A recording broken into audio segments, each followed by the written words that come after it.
Ladies and gentlemen, I want you to hear me today, not just with your ears, but with your heart, because I'm not just speaking to the person sitting in that seat. I'm speaking to the warrior inside you, the survivor inside you, the part of you that's been bruised, broken, betrayed, beaten by life, and still got back up. You see, life ain't no crystal stair. Life will come at you with hurricanes of heartache, tsunamis of tragedy, and storms that'll try to tear your soul apart. Some of you know exactly what I'm talking about. You've had your back against the wall. You've cried yourself to sleep, and you've walked through fire and wondered, God, am I going to make it out of this?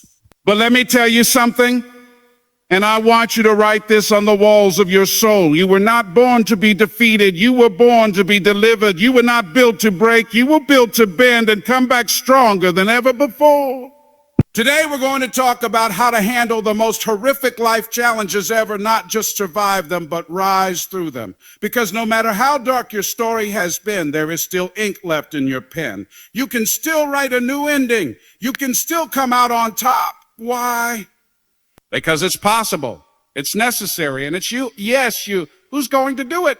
Let's go. Pain is a signal, not a sentence. That idea alone can change how you see everything you've gone through. You see, most people are conditioned to believe that pain means punishment, that if you're hurting, you must have done something wrong. But the truth is, pain is part of life's process. It's not here to imprison you. It's here to inform you. It's a teacher in disguise. When life knocks you down, when you lose someone you love, when you face betrayal, illness, or failure, that pain is not there to tell you it's over. That pain is simply a signal that something must change. When you touch a hot stove, pain shoots through your hand. Is that pain punishing you? No, it's warning you. Move your hand. The same is true for emotional pain, financial pain, spiritual pain, or mental pain.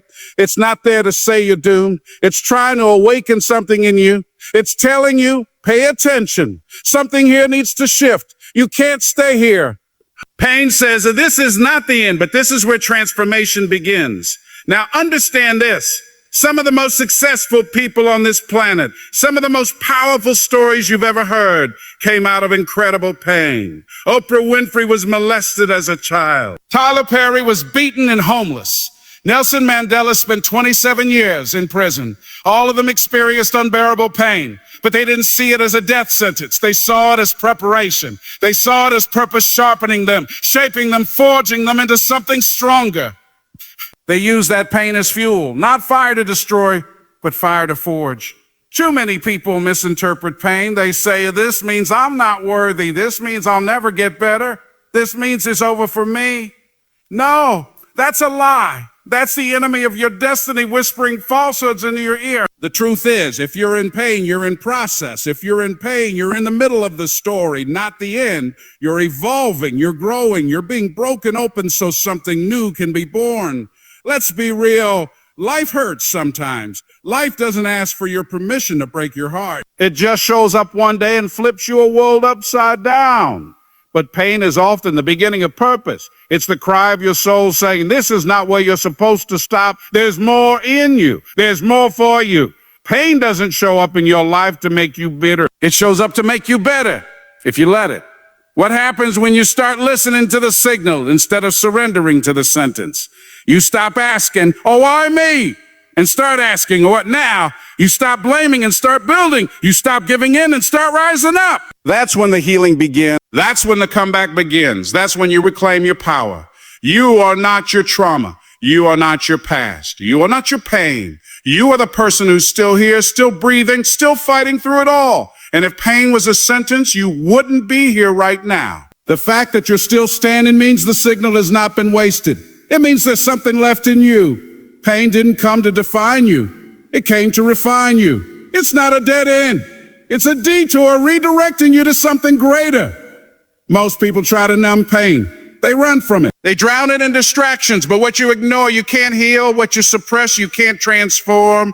When you start facing pain, not as an enemy, but as a messenger, everything changes. You begin to extract wisdom from your wound. You stop being ashamed of what hurt you, and you start understanding the strength that built inside you. Your mindset is your greatest weapon in a crisis. Not your money, not your connections, not even your physical strength. It's the way you think The beliefs you hold, the stories you tell yourself, the meaning you give to what's happening around you that determines whether you rise or fall.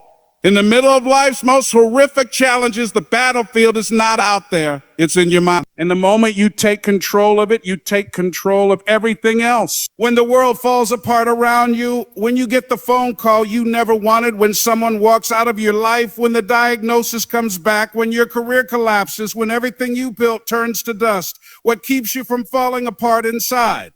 Your mindset. It's not about pretending things are okay when they're not. It's about choosing how you respond. It's about refusing to let chaos control your character.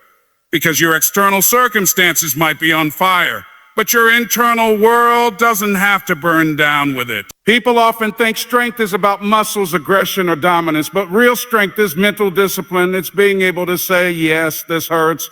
Yes, I'm afraid, but I will not let fear run my life. I will not let pain become my identity. I will not give up on myself, even when everything in me wants to quit.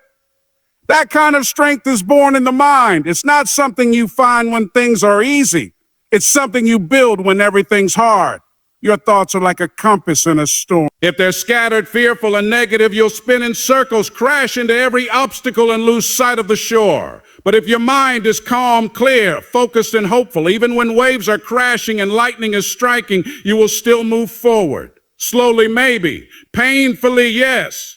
But forward nonetheless. There's a story you're telling yourself in every crisis. Maybe it's, this is the end. Maybe it's, nothing ever works out for me. Maybe it's, I'm cursed. Or maybe, just maybe, it's, this is a test. This is my training ground. This is a moment I find out who I really am. Who I really am. Ooh, yeah. The story you choose is the difference between depression and determination, between panic and power, between defeat and destiny.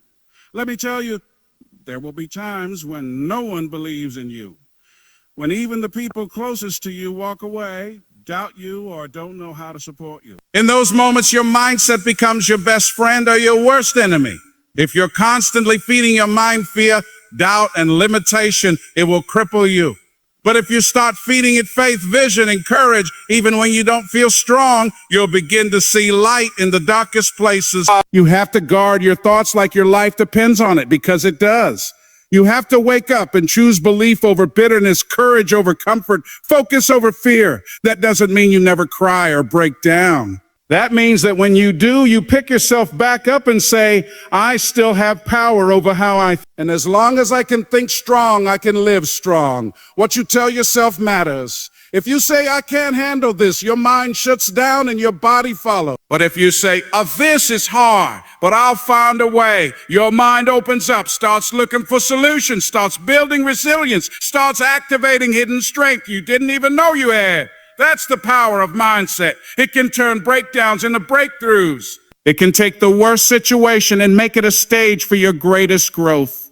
It's the inner fire that refuses to die, no matter how cold the world around you gets. I don't know what you've been through. I don't know what storm you've had to survive, what betrayal you've had to endure, or what pain you carry in your heart right now.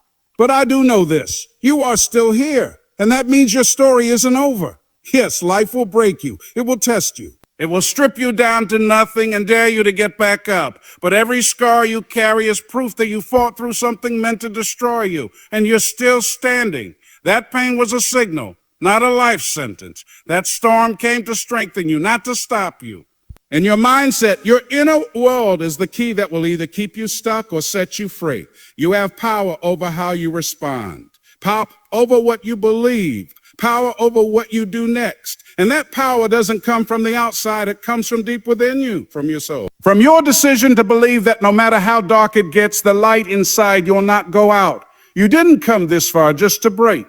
You came this far to break through, to rise from the ashes, to transform your tragedy into testimony, to look life in the eye and say, you hit me, but you didn't finish me. So take the pain and build with it. Take the crisis and lay through it. Take the mindset of a warrior and rise, because the most horrific challenges in life don't come to destroy the strongest people. They come to create them. And you, my friend, were born for this moment.